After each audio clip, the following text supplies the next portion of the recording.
Alhamdulillah di Kota Damansara, walaupun ada bunyi-bunyi sikit gitu Tuan Sri di masjid kita, so far under control. Under control. Tak seperti tempat lain. Suraunya under control. Saya puji Ustaz Salmi dengan rakan-rakan yang turun ke Padang menyantuni pengungsi surau, datang ke surau.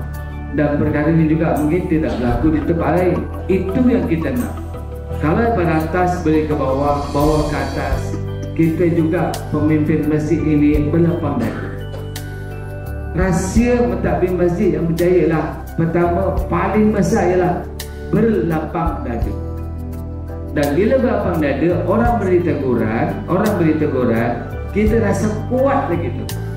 Tapi kalau kita tidak berlapang dada, kita sempitkan dada kita tuan-tuan, orang komen kita, itu yang jadi kita sakit kepala. Kita mengurus masjid, masjid itu perlu mendekatkan masyarakat yang pentadbirnya dengan Allah.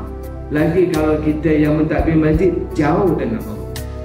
Tak boleh tuan-tuan. Amalkanlah itu. Sebab kita tahu yang menentukan jayanya kita ialah Allah Subhanahu Wa Taala.